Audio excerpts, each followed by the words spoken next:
Hello, everyone. Welcome back to another installment of Some Guy You've Never Met Before in a room full of comics talking about comics. You might notice a little bit of a different background going here because I had some days off from work over the holidays. I took a little extra time off outside of my normal holiday days off, and it was really nice. I was able to catch up on a lot of reading, and I was also able to catch up on a lot of chores around the house, especially renovating this comic book room to my liking. So it's very close to being how I want it to be. I moved in this shelf here and that shelf there, and was there? Oh yeah, and then the one over there with the CDs on it too. So I was planning to just bring those two in, and this one came in at the last minute.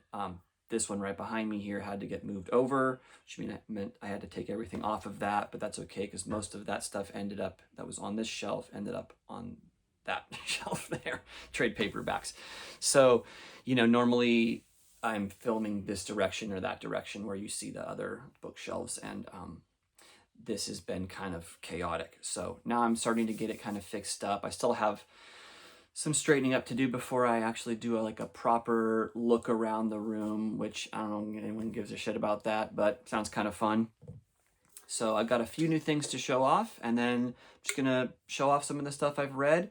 Nothing really that I want to go into too great of detail, but I'll just give recommendations or thumbs down when required. So let's start with the coolest thing I got in the last week. And it wasn't 100% unexpected because I did order this book, but it was a very long time ago and it was like a pre-order kind of thing. So I kind of knew it was coming out soon, but the last I got updated, it wasn't going to be coming out until mid-January. So when it came in, when was it? I think it was a couple days before New Year's or the day before New Year's. It showed up in the mail. I didn't even know what it was, and it's right here. And I'm really stoked because I finally got the Eternaut. So, wow, that's crazy. Whoa, sweet, look at that. Double vision. This is an outstanding looking book, and I'm certain that the stories are going to be good. It's been highly recommended. First came onto my radar through Cartoonist Kayfabe. I've seen other people make videos about it as well, and the artist is one of my newer favorites. Just bust this out and you can see. So it's a cool little slipcase cardboard box here, and there's the back. So Francisco Solano Lopez is the artist, and the writer, I may have a hard time with the pronunciation, Hector German Osterheld, but I'm sure it's not German. It's probably Hector Hermann Osterheld. I think these guys are from Argentina. So look at the coloring on this edition. Changes colors from like green to pink and stuff when you move it around. It's pretty psychedelic, especially with that lamp hitting it there. Sweet. So very nice large book from Fantagraphics. I've been looking for a copy of this for years. It's been out of print, and I finally saw one on maybe Amazon or something a while back, 6 months ago, I'm thinking, and it said it was in stock, and I was like, wow, it's normal cover price, not $300 like they charge on eBay for it. So I purchased it, and then it never shipped out, and I contacted the seller, why hasn't this shipped? And they were saying that it was not scheduled to arrive yet in their warehouse or something. So I looked into it on Fantagraphics, and sure enough, it was being solicited for republication, and that's why. So it finally came in, and I'm not going to try to explain what the plot of this is because I honestly don't know too much about it. The videos I've watched, I've kind of forgotten a little bit about it, and I also, sometimes with something like this, didn't want to be too spoiled, although I think one of the main premises of this book was somewhat spoiled for me, but I'm not too worried about that. I know the story is supposed to be outstanding, but the art is what I'm really here for on this book. And this was a very notorious book because it created a lot of rifts between the creators and the government, and they were exiled from their country. And even the image of this front cover has been used as a symbol of resistance in Latin American countries to this day. It says it right there in the back. So I'm very excited to dig into this book, and I have a lot of larger books to read now, so I got to get on that. I really want to start reading that one my mom got me for Christmas, The Lone Wolf and Cub. But this was the one I chose to start reading over my break that I've been really enjoying so far. I'm only that far in, maybe about a third of the way in. Bouncer by Jodorowsky and Francois Bouc, I'm thinking is how you say it. Don't know anything about this series, but this is a complete edition. It has all 7 volumes in it. And I wasn't really planning to talk about this yet. I haven't finished it, but it's a Western, and you know I'm all about the Westerns. And this is extremely nice art. It is not on the level of the Jean Giraud Blueberry, but that's okay. Not everything can be. I definitely think his backgrounds are really, really nice. Sometimes the faces are a little bit weird to me, but the story's been really nice. Really, really digging the story on this one. So I'll probably do a bigger in-depth look at that when I have finished it. Got some new comics yesterday. Wasn't New Comic Day. Actually, it's the first time in a really long time that I can recall not remembering about New Comic Day on Wednesday. It was New Year's Eve, and I was just kicking back and did not even remember until I think it was that night. I think I was like, oh shit, I forgot about new comics. So I wasn't able to actually go until last night. But let's see what came out this week. Lucky Devils number 6. I think there's a few more issues of this still to go. Charles Soule and Ryan Brown. Fantastic team. If you've never read Curse Words, I would definitely highly recommend that one, as well as 8 Billion Genies. So these guys are an awesome team. So yeah, number 6 on Lucky Devils. All right, the final issue of Skin Police 2. This is issue 4 of the second round of Skin Police. So I really liked the first volume. I did a video on that, and I actually haven't read the second volume. I just kind of wanted to wait till all 4 were out, and I wasn't planning to get this variant cover, but it was the only copy they had left. So they probably only got a couple copies of this, and somebody else bought the A cover. This is Javier Rodriguez, though. So his art's good, but slightly underwhelming cover on that one. All right, 5th issue of Escape by Remender and Acuna. It's a pretty dark cover, but not bad. Punisher Red Band number 4. Pretty sweet, the carving in his chest on that one. Not too many things this week since it was the 5th Wednesday of the month. So, because of that, I grabbed something off the shelf that I just took a chance on, but I liked the creators that were in there. So I got this Zombie Terrors one-shot from Asylum. I think it's, yeah, one-shot Undead Special. It says right there at the top. So this is a Steve Mannion cover. And Steve Mannion is a favorite of mine. He did the Fearless Dawn series. So I will definitely be highlighting that series at some point. It's more of a bunch of one-shots. It's not really a series. There was a couple small mini-series, but Asylum Press is the publishing company put on by Frank Forte. And I do like Frank Forte. He's done some cool stuff. And there is some Frank Forte art in here, starting on this first story, Cosplay Sacrifice. And it doesn't look, super great, but has something to do with comic conventions and zombies. Sounds pretty fun. The next one is Cellar Dwellings by Dwayne Harris. It's It's an anthology, in case you couldn't gather that. This is a very photorealistic type of art. Not really my thing, but it can't all be good. The next one was the one that really made me go, yeah, I'm getting this for sure. Bloody Good Time, story Mark Kidwell, script Jeff Vigil, art Tim Vigil. So Jeff Vigil. I know Joe Vigil, I know Tim Vigil, I've never heard of Jeff Vigil. I'm assuming it's got to be another brother or family member. And this is not A+ Tim Vigil art. It's also a very short story, but I love Tim Vigil, so I'm going to get it. And, you know, it's getting later in his career, so maybe he doesn't have quite the drive, I know. I know he, you know, does a lot of these little random things, so it just pops up randomly. He doesn't do a lot of like ongoing things, but I do love Tim Vigil.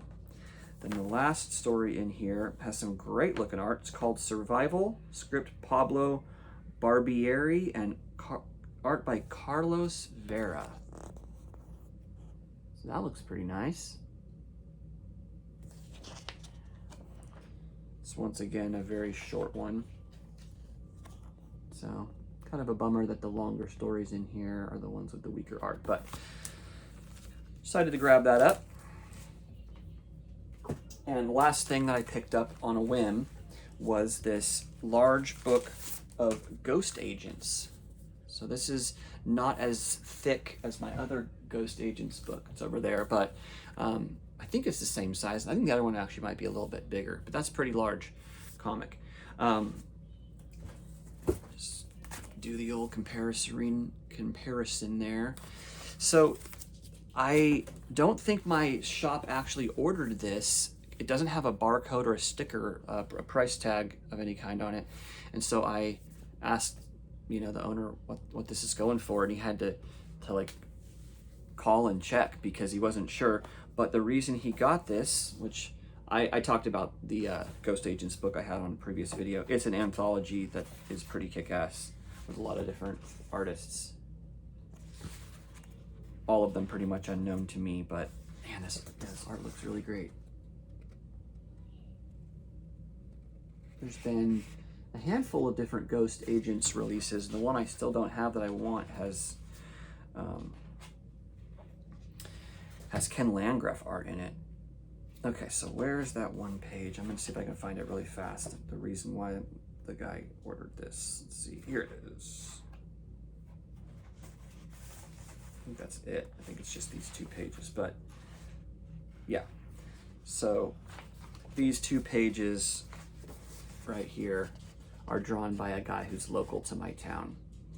I think his name is Ruben Vera. He actually signed it right there. Kind of wish he would have done a cooler pen. It's just like looks like a green Sharpie, and you can see it bleeding through on the next page. But I know I don't really know him. I've met him and talked to him. I know his brother Daniel Vera more. His brother Daniel is an artist as well. And yeah, Ruben's been trying to get into comics for a while. He sometimes has some self-published stuff on sale at the shop. So I decided to grab that up. All right, so I'm gonna start with the thing that was the most impressive to me, and I think that comes as no surprise. It is this Pim and Francie hardcover. I've been wanting this book for a really, really long time, and I finally got it. If you guys saw my Mansion Press haul, that's where this came from. And since the English edition had been out of print for so long, I decided to get this French edition, and boy, am I glad I did. If anyone's on the fence about ordering the French edition, don't sweat it. It's 100% worth it. There's almost no dialogue, and it doesn't follow any kind of clear narrative, so you're not missing out on anything story-wise. It's just all about the art, and I'm going to try to just flip through to a bunch of pages and show you what you're getting into here while I explain the basic idea of how this came to be. So this is by Al Columbia. I found out about this through Cartoonist Kayfabe, and Al Columbia did the Biologic show, And he did some stuff with Frank Forte, who I just mentioned, back in the 90s. And he also, I believe, was the guy who took over Big Numbers from Bill Sienkiewicz and then ripped up the pages because he wasn't satisfied with them. And yeah, it's crazy. So this book, and the only reason I really know about this is because of Jim Rugg talking about it on the Cartoonist Kayfabe video where they showed his Al Columbia's books. I guess this huge book of art that he produced with an extreme high level of craft was completely discarded. As you can see, this page is it's ripped up and taped back together. Kim Thompson, who worked for Fantagraphics, found all of the pages for this supposedly in the trash. And I was like, Al, what is this? What is this doing in the trash? And we got to publish this. And I don't know if it was a big project he was working on that he was just not super proud of, or he just never could see it coming to fruition. But I think this is somewhat of a tortured artist kind of thing. He put so much work into it. You can see bends in the paper, the original paper. A lot of these pages are stained, and the majority of them look unfinished. So there are some pages like this where you can see sequential art with some text. And by the way, I just used the Google Translate app on my phone to read this text, and it worked out wonderfully. I had no problem deciphering it, and like I said, I really didn't even need to know what this text was all about. But as you can see, so many of these pages are totally unfinished looking. A lot of them are pencil or half pencil, and half of it's been inked in. A lot of it has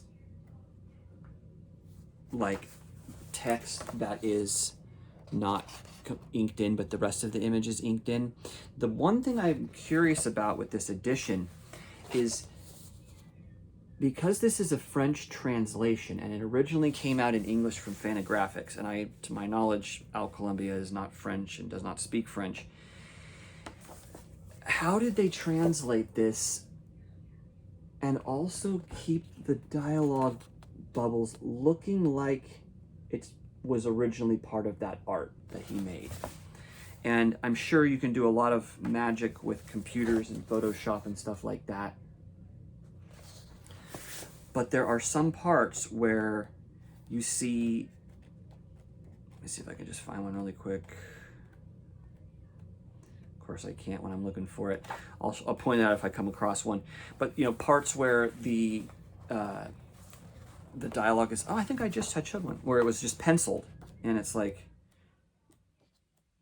you know, that looked really like it was part of his original sketch or whatever for it. Yeah, that page I showed right there, like, oh, this one maybe doesn't look as much like it, but that pencil just looks like it was a part of the original drawing. So how did they do that? I do not know. But look at this guy's art. This is nightmare fuel, my friends. This is the kind of thing you would give to kids and just give them nightmares. It's all got this Disney kind of look to it. Like, I don't know, like a Fleischer Brothers or Walt Disney, like, filtered through acid nightmare, bad trip kind of thing. There's all these people with these like switchblade hatchet knives and multiple arms, tons of eyes, with these seemingly really cute characters. You know, this juxtaposition of cute cartooniness with dark, dark imagery. And there's a lot of like blown up panels like that. And then there's some that straight up look like photographs, but aren't. I don't know, it's hard to tell. Some of them, like that one, really looks like a photograph. But like this page with this door, and you look at it close, it really looks drawn. It's so different from the rest of the art in here. I mean, every page in this book is amazing. I just stared at every page for so long. It was a weird experience. It's not It's not your standard kind of reading experience. Yeah, look at this. This one is filthy from the trash, or he spilled coffee all over it or something. But you can see they kind of blow up and then chop up the pages so they don't, you know, fit normal. Like, you're not supposed to read this like a normal story. It's just really, really good. I think I already showed this one. Yeah, it's super, super good. So yeah, just kind of flipping around. You want this book. You want this in your collection. Yeah. Tons of this unfinished art. So Penman Francie, highly worth it. Definitely gets a strong, strong recommendation. Let's put that down there. Okay, here's a newer series that I just read. That's a 4-issue miniseries from Oni that I really enjoyed, called Dark Regards. So this, I purchased this for 2 reasons. For one, the artist Artyom Topilin, I think is how you'd say that. He was the artist on that I Hate This Place or Fuck This Place, depending on which cover you purchased, series, which I really liked. And then there's the writer's Dave Hill. Don't know anything about Dave Hill. But this comic is a comedy about black metal, which is pretty awesome. So I do play in a metal band, but I am by no means a metal expert. I liked some metal and some heavy music growing up, and then I started playing in bands that progressively got more and more heavy, and eventually started playing with more metal bands, and then I formed my current band in 2013 that is it's called Shadow Limb, and it is a metal band, but it's not like metal band.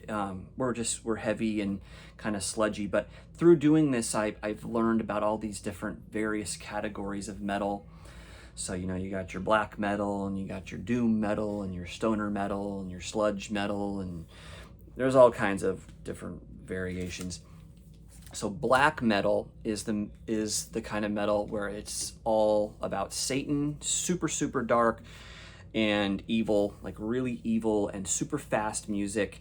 And its origins are in Norway. So, you know, you hear about these Norwegian black metal bands, these crazy stories about, you know, bands who actually burned churches down and would take like real sheep's heads severed and stick them on a spike on the stage, and really real Satan worshipers and stuff. So, you know, there's truth to that kind of stuff. But this story is about this character here who is actually named Dave Hill in the comic. So is this a autobio comic? I don't know. I didn't look into it. Probably should have, since I'm talking about him on YouTube. But here he is, painted up like a metal guy, like a black metal dude, on this podcast talking to Malcolm Gladwell. And he explains about how he used to be in a metal band called Iron Donkey. You can see he's into Iron Maiden there. And they were in a battle of the bands and they sucked. And so his dreams of being in a metal band faded away, and he started to become a stand-up comedian. So he's kind of like a sort of failing stand-up comedian, and the girl he likes kind of leaves him for this other douchey stand-up comic.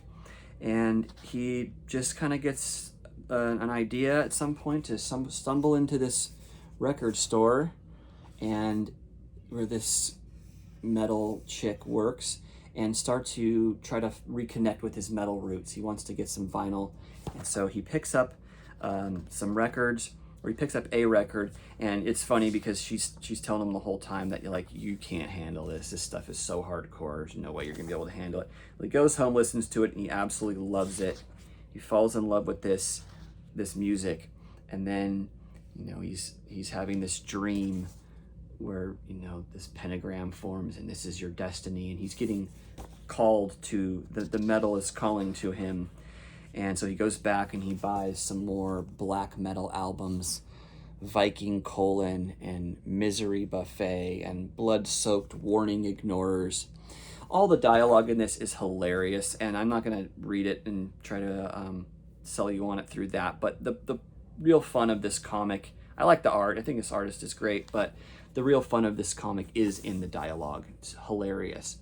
So he has this dream, and this guy comes to him, and this guy down here, and gives him this prophecy: "Awaken, metal soldier, I dub thee Lance, the king of black metal." You know, Lance, I guess, makes sense, like a lance, you know, is like a weapon, but his name is Dave, but now he goes by the name Lance, the king of black metal, and he just takes it way too seriously. He goes and buys a bunch of supplies from Medieval Supplies, Be Us, and he throws his mattress out into the street. He said because he thinks sleeping on the hard floor is going to be more metal, and he starts practicing his guitar again. And he finds out about the record label that has all the most hardcore black metal bands from Norway, and he starts to send them emails. And this is kind of gives you an idea of the humor here. He's like, the guy who's encouraging him in his dreams to do this comes and he's like, "You can do this through sheer heavy metal force and old school shit talking." He's like, "Old school shit talking coming right up." So he starts to email that label, and he's like, "Dear House of Satan, hello, this is Lance, the king of black metal. I was surprised a black metal record label would use email, but whatever. I guess you can't expect you guys to live in caves all the time. If you were serious about black metal, you would though. Anyway, the reason I'm writing is I was expecting all the bands on your label to be really heavy and extreme. So I listened to Rectal Heresy, Odin's Pile, and Night of the Chafing, and all I got was this total pussy metal instead. I'm sure tons of chicks or small children might dig the stuff you are putting out, but I'm into some serious shit, not this pussy metal you guys seem to be into." And so he's just talking shit to these Norwegians through email and thinking nothing's going to come of it. And the whole idea of the story is these Norwegians get really pissed off, and this guy's Lucifuge, he's the head of them all, and they come out to America to smack this guy down. And all the while he's trying to form his band, and you know, he's putting together some pretty mediocre people. And by the time these guys actually come from Norway out to visit him, they've got like one song. Oh, he sends his demo to them too, and on the demo he writes a bunch of insults to him as well. So I'm just gonna show the first one. I think it's a really fun series. So there's number 2. It's a Riley Rossmo cover on that one. Number 3, another variant that I thought was pretty nice. And then number 4 is the original artist, the A cover on that one. So Oni Press is impressing me yet again with this series. So Dark Regards, check that one out. Okay, next thing I'm gonna do is give a little shine to my homie Nate McDonough. He did this Maximum Garbage Spider-Man bootleg. Just got this in the mail, showed it on my last video. It's a pinup by John Minarich on the back. It's just what you would hope for, an awesome Spider-Man bootleg with Carnage and Venom and funny stuff, including this Mary Jane who's always smoking like 20 cigarettes at once. And I'm going to do a further in-depth review of some of Nate's comics, but I just wanted to show this one off because it's brand new. If you want this, you can go to his web store and purchase it. I don't think he has it listed in here, but if you just search Grixley, Grixly, Grixley Comics, you will find Nate's store. And you could purchase this for a low price of probably $3. So it's really funny.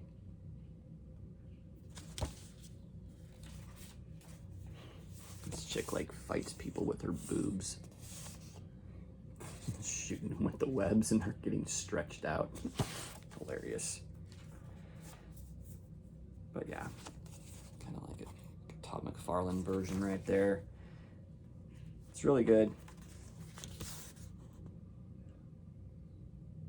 So, Nate McDonough, my friends. Okay, let's check this one out. This was a one-shot I just read because of the spirit of the season. I've had this in my collection and just hadn't actually got to read it yet. The Hellboy Christmas special.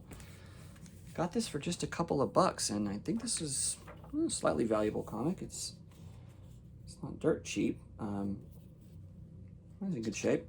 So this is an anthology. It's only got one Hellboy story, A Christmas Underground by Mignola, of course. It's probably in one of the other collections somewhere. I don't think I had read it yet, though. This came out in December '97. So there's probably one of the only things that makes it Christmassy is this dying woman sees Hellboy as like a Santa type character right there. But it's a typical Hellboy story. He goes into this underground cave to try to find this daughter of the dying woman and sort of reconnect them, but there's evil stuff to be had. Then there were some slightly less impressive ones in here as well, but the Hellboy one was great. So, yeah, this is Steve Purcell. He's got a one-page thing right here with some poems there on the side. I'm not a big fan of poems, but it's kind of funny, I guess. And then he's got some more stuff in here later. There is a one-pager by Gary Gianni. It's more of just a text thing. And then here is the best page in the whole book.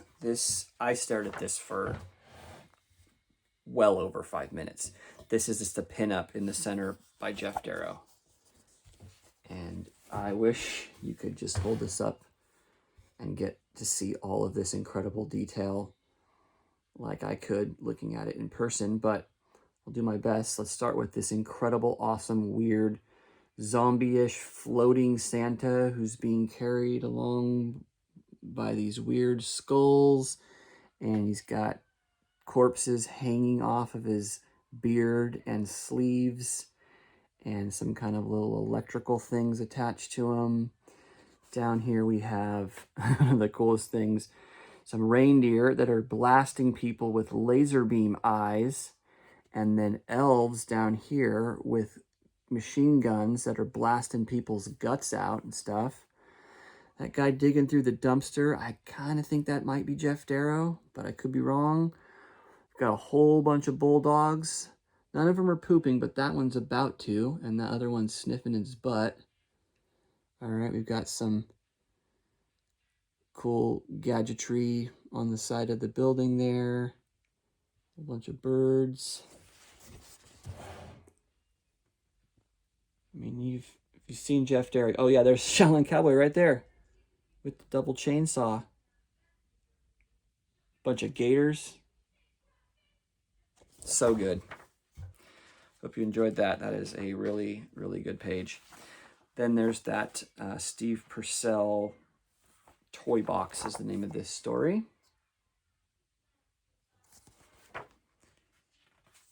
And did I like this one? I can't remember.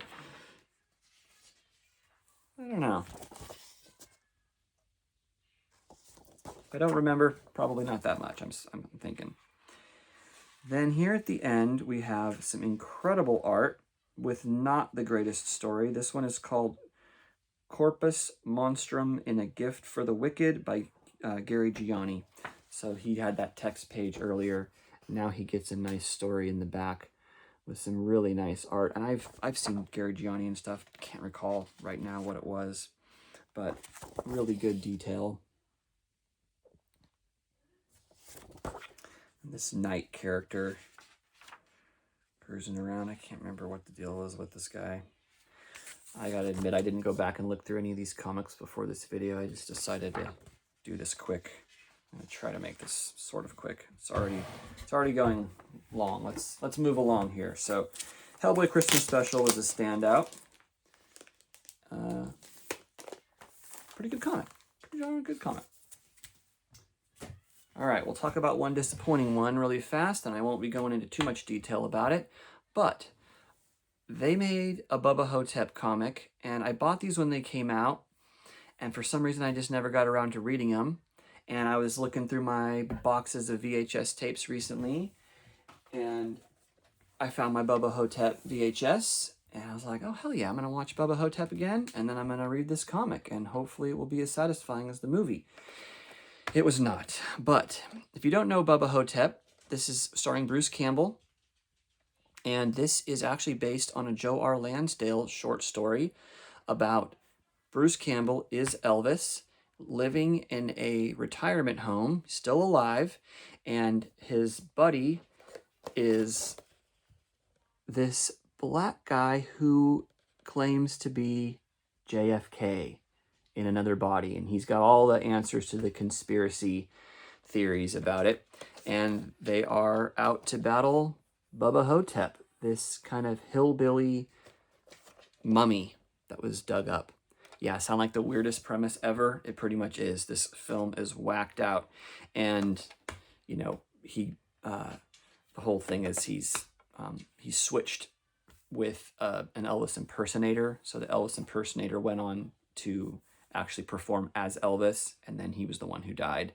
And that was just so Elvis could get himself out of the spotlight and start to just kind of live a normal life. So this is a really great movie. And IDW made a comic called Bubba Hotep and the Cosmic Bloodsuckers. Now that first cover, this first one, I got the cover B. This is a Tim Truman variant. Actually, this is a wraparound too. Let me show you that. And at first, this first issue, I was kind of like, oh, it's not like the movie, but it's good.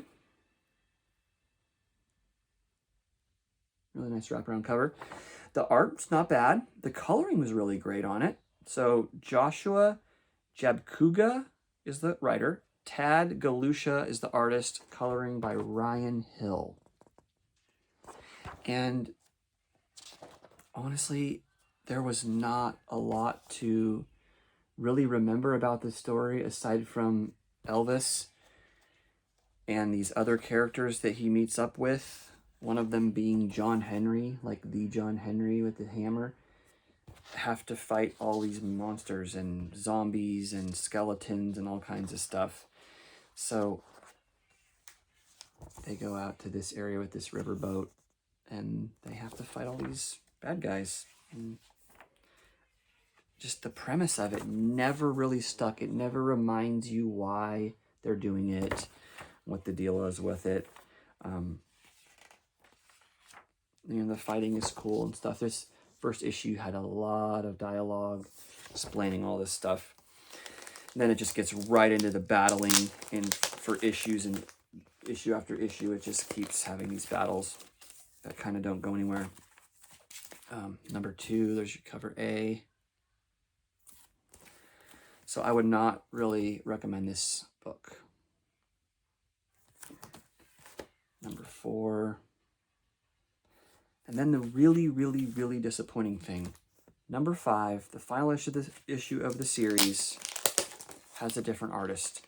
And I know sometimes these things can't be helped, but why would you have that art you just saw and then actually add another artist that does this art? Ugh. This art sucks.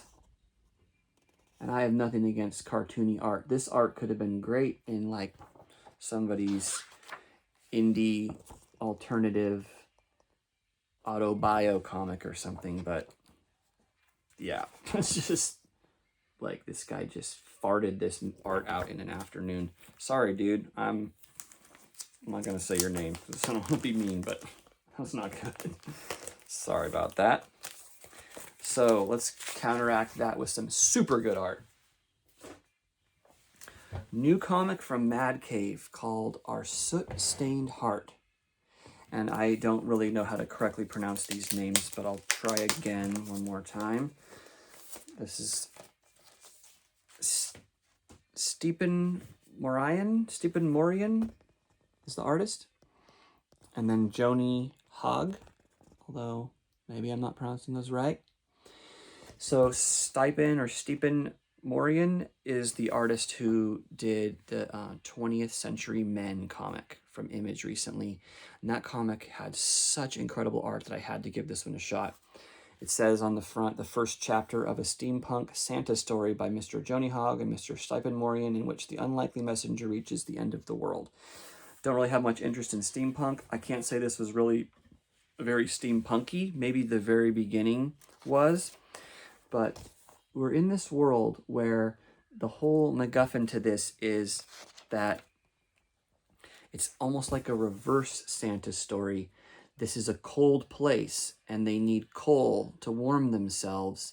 And so there's a guy named the Baron who lives in some faraway land and comes into town once a year like Santa. And he requires people to be bad all year so he can bring them the coal that they need. So instead of being good all year to get presents in your stocking, you have to be bad all year. And it says, you know, and the cycle of labor and hate begins anew. If you wish to winter well, oh, I'm not going to read that poem. As the Baron's edict goes, it's the law. If you want coal on Fuel's Day, you have to steal, argue, and brawl all year. Simply be bad, because you'll be watched. And this art is ridiculously good.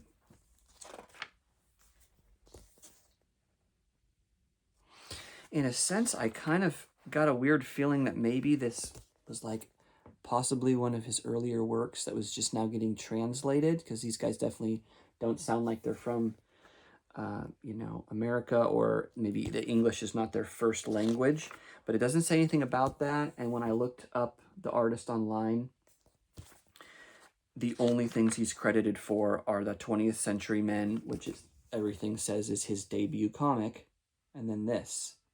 So I don't know where this guy was hiding out or what was going on, but give me more of this guy's art. I will buy all of it.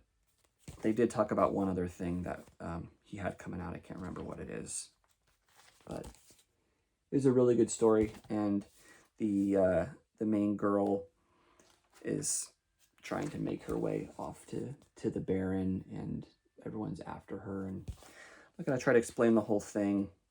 I think I do a little too much spoiling on some of these videos, so I'm just going to let the art speak for itself.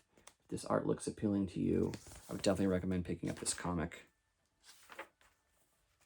It's really, really good. So, really super thick issue for $6.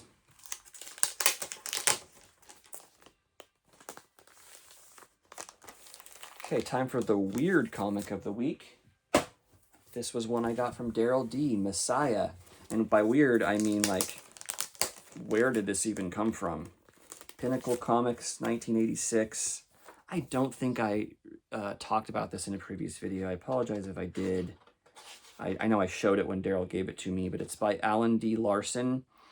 And it's your, you know, your classic wonky 80s, like, self-published first-timer comic thing. This publishing company did put out a few things, but it's this sci-fi book. I can't say it was really very good. I do like these kinds of things a lot, but there's this psychotic priest. And okay, yeah, so now, yeah, this woman is an alien that came down, and they're hailing her as like the new Messiah. And that priest he's out to prove that she's bad and everything like that. Don't think there was ever a second issue. Actually, I think it wrapped up, actually, surprisingly. Yeah, it did. And then there was this Burnout. I accidentally said burnt when I showed this the first time, but it's Burnout. And it is by Alan D. Larson on the pencils and inks, but the story is by some different people. And yeah, once again, wonky art. So that was all right. Okay, so one that I have actually been reading off and on for a long time now, and I just finally ended up finishing it up, is this American Splendor, Our Movie Year by Harvey P. Carr. So this is a trade paperback. oversized kind of one from Ballantine Books, 2003 or 4 on this, 2004. So I really do like American Splendor. I'm not like super into it, but I like it. I like to read it, the old ones. I've got some of the old ones. I think I have issues like 2, 3, 4, 5, 6, something like that. And then, you know, I've read a few of his other one-shots and things from Dark Horse and stuff. The reason I tracked this down in particular is this contains the very first published work of Ed Piskor. And I'm a big fan of Jim and Ed from Cartoonist Kayfabe. So they made an American Splendor movie around this time, and then these strips are all about the goings on in his life that surrounded the making of this movie. And some of the art is pretty nice. Some weird photo stuff in here too. There's a little bit of crumb, but not much. But a lot of it is by Gary Dumm. Gary Dumm has done by far in my opinion, the majority of the collaborations with Harvey Pekar. He seems to just pop up in everything.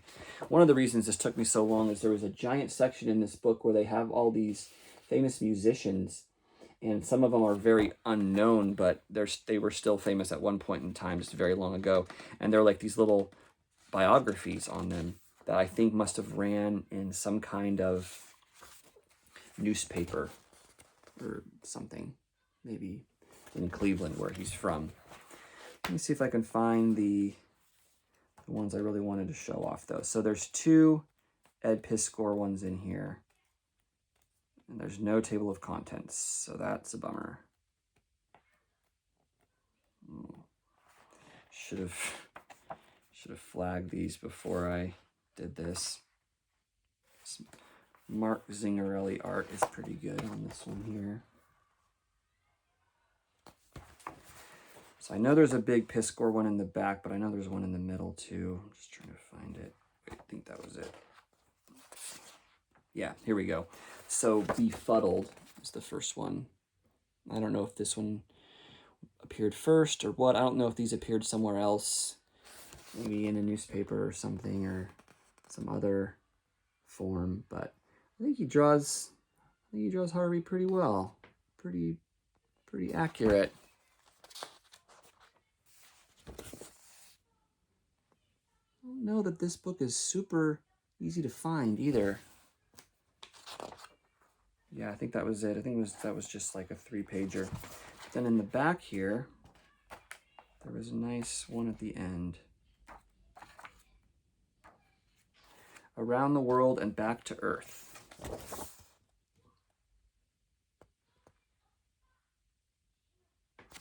Cool to see that Ed Piskor was pretty fully formed at this time. You know, 2004. Probably did these in 2003. And his art was good from the start.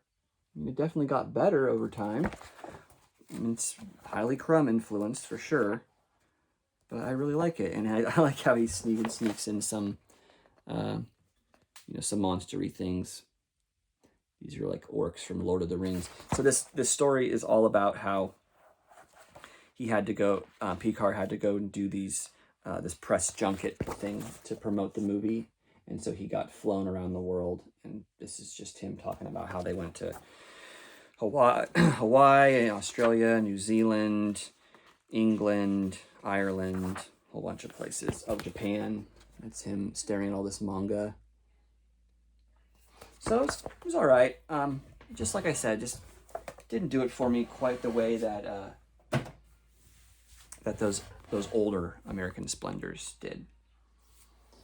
All right, I read 3 issues of Punisher War Journal, 48, 49, and 51. I skipped 50 because this was a 3-parter that the number 50 did not contain the 3rd part to the story. They skipped over it because they had like an anniversary issue. So I'll go back and read that. But Chuck Dixon, writer, pencils Todd Fox, and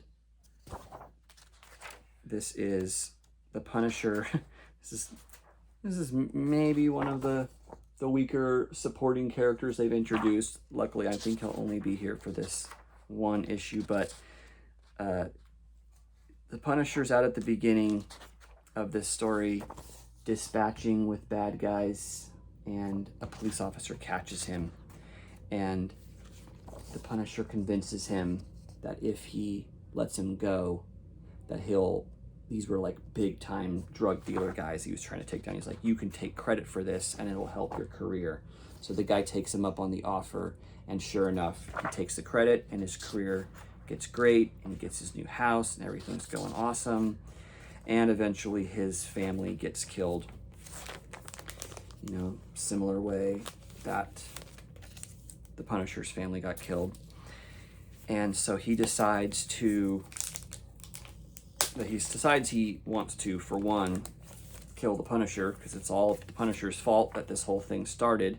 But in the process, he also wants to be like a vigilante. So there's a little hole in the story there, but yeah, he puts on this Punisher-esque costume with this hockey mask and like a no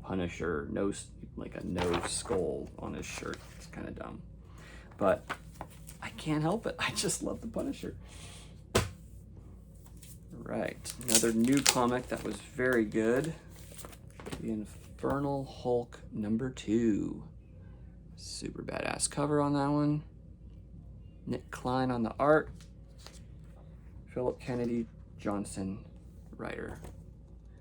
So carrying on from the first one, where this evil Hulk is now around, but this time they're taking it to Atlantis. Get Namor involved.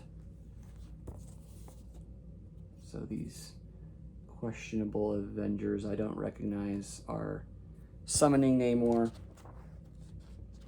because this big beast has awoken, and this beast is insane. He's super huge and very hard to beat until the Hulk gets involved.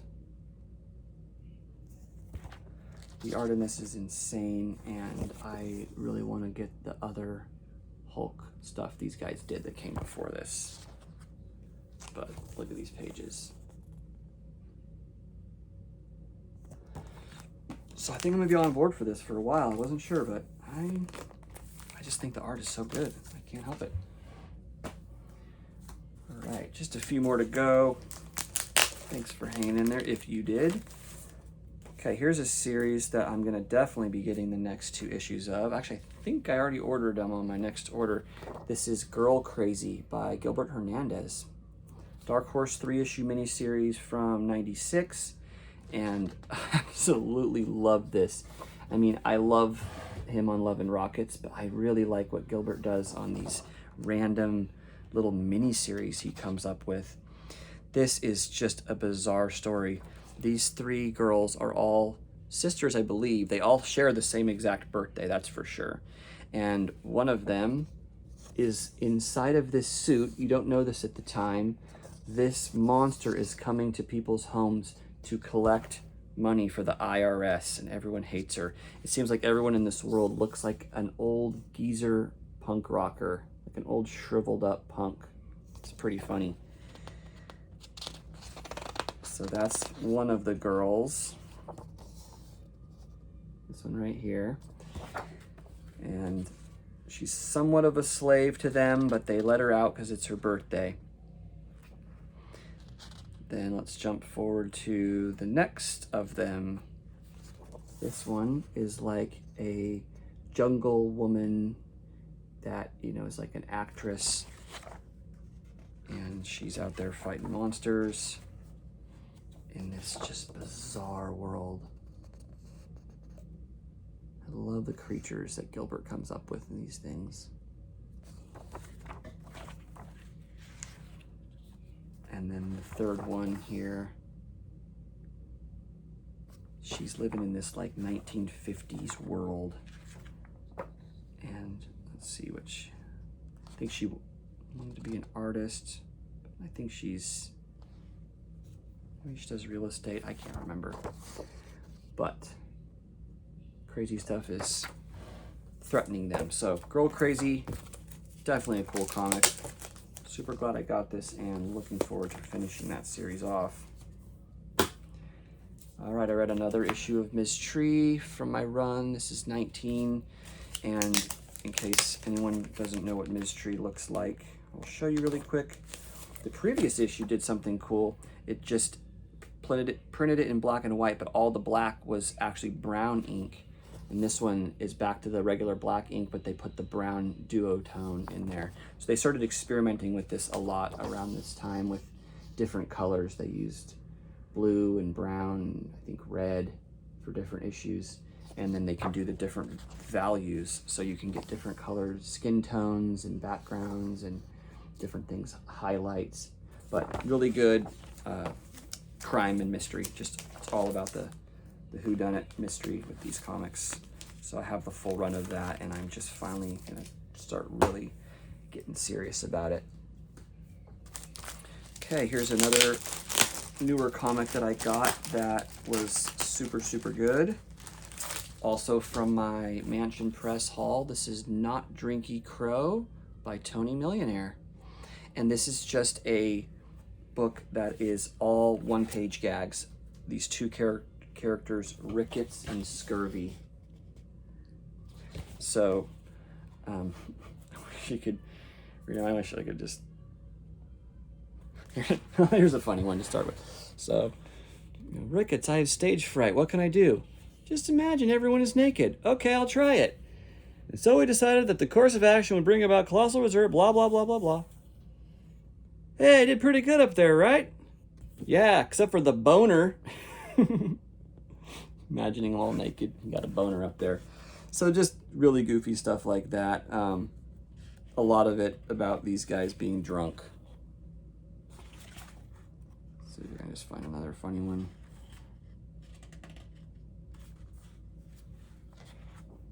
So a lot of it is just very simple, potty humor and stuff like that. Like this one, he's at dinner with his wife and he's all drunk and he just starts peeing on her leg. Tony Millionaire is funny, and my homie Nate was telling me that he saw a Q&A with him one time, and he just started telling all kinds of awesome stories about like crazy shit he did, and I don't know, maybe like getting arrested when he was drunk or something like that. So if you ever order from Mansion Press, I would say throw this in the cart. It was great. And they have a couple different Tony Millionaire books at my used bookstore downtown. I think I'm gonna grab those soon when I'm in there. Also, they included this little page that's this little cardstock thing, and it talks about it on the back, how they messed up one of the pages in here. And so they included that as so that you could see the corrected printing. They reprinted a couple panels by accident, and so they gave you a correction there. All right, just a couple more things here. Dangle number 3. Showed off Dangle number 1 and 2 before. This in the front is really cool. This thing about the pen being mightier than the sword, and it's showing how it's mightier than a lot of different weapons out there. And then it continues onto the back cover right here, and then onto the back as well. That was one of the highlights of this issue, actually. This strip fur release in the front was good. He's talking about how his relationship, and it's just falling apart in all these different ways, and he can't stand to hear the song Fur Elise. His sister played it all the time when he was growing up, and it drove him to madness. You can see her musical notes are turning into nails that are just blasting through him. So this one didn't have that middle color section like the last one did. This Cheese Doodle Blues, this was a really funny page, funny strip. It's got like a little song that you can sing along to this Cheese Doodle Blues thing. Very comical. So the one that was in the last issue that I was looking forward to the continuation for was not in here, the A Delivered Job strip. is going to be coming back in issue 4. So when I get to issue 4, sometime this week, I can finally finish up that one. All right, I read one more Christmas comic for the season, and it was this DC Treasury Facsimile edition. Only the second time I've ever bought a facsimile of a Treasury, and I'm pretty glad I did. This was mostly all Golden Age stuff. So there was a Superman story in the front. Doesn't have any of the credits in here, and I didn't look them up, but it was a really good one. It was a long one. And some grumpy old Scroogey curmudgeons who want to ruin Christmas, and of course Santa helps them see the error of their ways in there. Second one was Silent Night of the Bat by Neil Adams. I've definitely read this before, probably in a couple different things I've got, but it's a really famous one where Batman like gets the night off and he's caroling away with the police officers. So it's not a really very good story, but I guess I shouldn't say that. I forgot. So yeah, it's like every page is something about how someone's going to be doing something bad or something sad is happening, and then something changes to stop them from making the crime or cheer them up. And so Batman's able to get one full night off because the Christmas spirit has chased away all the bad guys. Here we go. Some Bernie Wrightson for you. Here's a reprint from House of Mystery. Len Wein and Bernie Wrightson, so your Swamp Thing creators there. And this was only 3 pages, so that was a disappointing thing. But always good to see some Bernie Wrightson, especially nice and big like this. The coloring on this was really good. Here's your centerfold. Bunch of different superheroes. Now this one was probably my favorite read in the bunch, this Wonder Woman story. And speaking of that, I have almost finished my Wonder Woman, Absolute Wonder Woman trade paperback, and I am loving it. So Wonder Woman out in the snow, fighting Nazis, saving little kids. What's not to like about that? So not a Wonder Woman fan per se, but I really did like that story. And then the last one, the one that the guy who told me about this said was really great, really was not that fun. It was Jack Kirby, which is awesome. It's an old Sandman, Golden Age Sandman, but I had a hard time kind of following what was going on with these characters. So, and the Kirby art was not, I mean, it's old. It's really old Kirby art, but I don't know anything about these characters. Maybe if I knew more about them, but well, Sandman just doesn't seem like he does anything, really. All right, so if you stuck with me to the end, you get to see the really explicit, raunchy book that I read, Night Business by Benjamin Marra. And I love Benjamin Marra. This is a hardcover, Fantagraphics. Not safe for YouTube material, so I'll be showing it anyway. And not too much, though. So we've got... It's all written and drawn by Benjamin Marra. These first 4 chapters were done through his self-publishing company, and then he took it to Fantagraphics from there. What was it called? Yeah, Traditional Comics.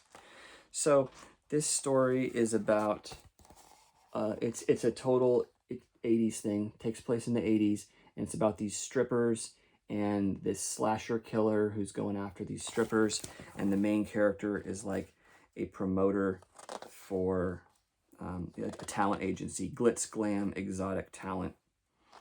And here's a shot of our main guy dispatching with some thugs. This is him right here. Johnny is his name. And, you know, there's like, you know, boobs or violence or both on nearly every page. So that's what you're getting into here. It's completely over the top in every way possible. This woman that he was into gets attacked and her face gets all slashed up. So she does something really cool. Let's see if I can just skip forward and find her in her glory here. Yeah, I'll find it soon enough. She dons a motorcycle helmet. Here we go. And a motorcycle in her bra and lingerie. And she goes around taking bad guys out, as you can see right there. Awesome. This whole comic is about vengeance and drug dealers getting what's coming to them.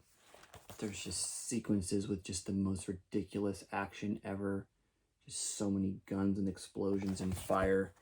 And Benjamin Marra, he really knows how to tell a story in this world that is a romanticized version of what we recall from 80s movies and pop culture. The art drops off a little in the middle, I will say. It looks like he maybe did those first 4 issues, just self-published them, and then, you know, when Fantagraphs picked him up, he's like, okay, God, I gotta get this thing done, and so he probably started working faster. I don't care. I love his art. It doesn't bother me. I just can tell a little bit, you know, when one sequence is a little better than the other. But his anatomy is weird. Everyone's hands are kind of small, and everything's kind of shiny and like super duper double lighting.